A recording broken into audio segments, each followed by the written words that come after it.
Well, hello, my name is Alan Norcam. I am doing the nature of inheritance discussion and evolution as a population. The initial belief of inheritance is that each parent contributes equally to the offspring and that heredity determinants blend in the offspring.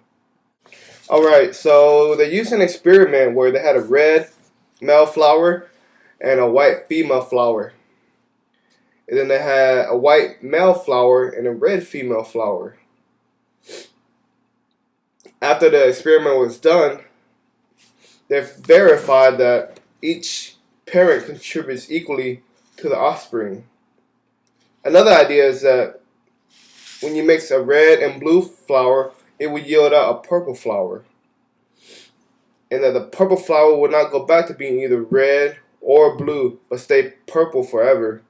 This idea is incorrect. Alright, next topic will be Gregor Mendel. Gregor Mendel was an Australian monk. Over 7 years, he spent working out some principles of inheritance of plants. Mendel made crosses with hundreds of plants and noted resulting characteristics of 24,034 progenies. His theory of how inheritance might work was not readily accepted, and by the 1900s, chromosome and meiosis provided a physical explanation for the theory that Mendel had proposed to explain the data from his crosses.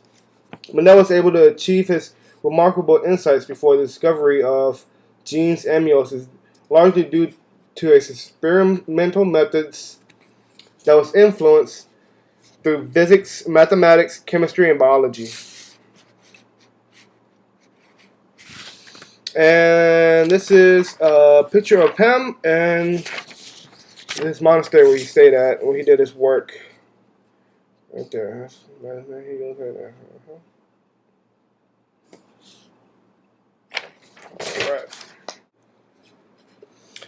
Alright, let's talk about Mendel's work. Mendel's first law of inheritance states that two copies of a gene segregate during gamete formation. His second law states that genes are sorted independently during gamete formation.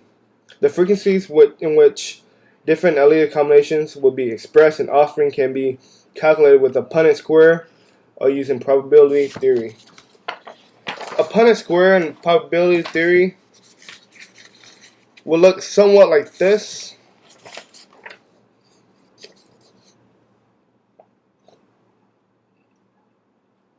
Here you go.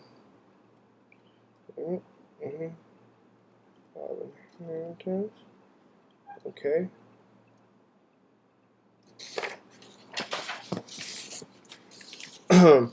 He used garden peas, and he was controlling the pollination and the fertilization to achieve these experiments. He found out that the character had physical features such as color, trait, a particular form of the character, such as purple or white flowers, heritage trait, which is passed from parent to offspring, true breeding traits. The observed trait was the only one from present for many generations done by inbreeding and selection.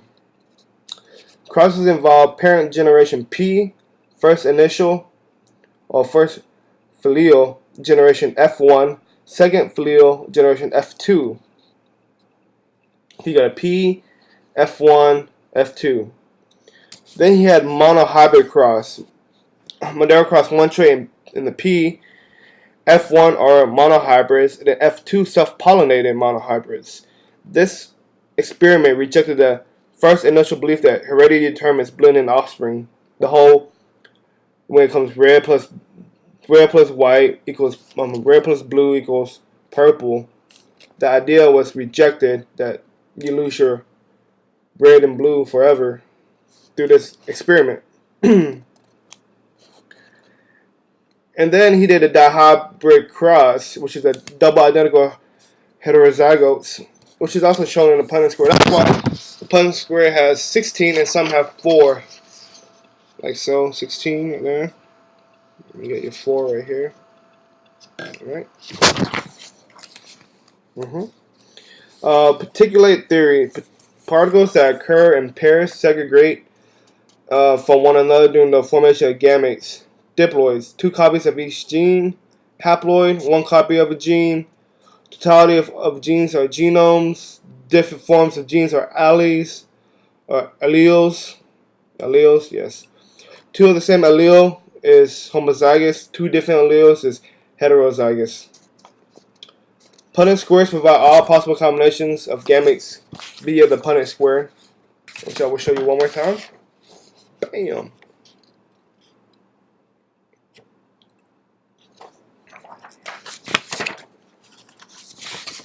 Alright.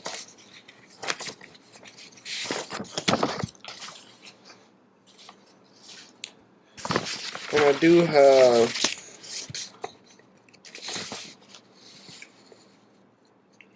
this is a diploid parent for the 4 Punnett squares. This is what it will look like. Meiosis. And here we have a 4 gametes produced.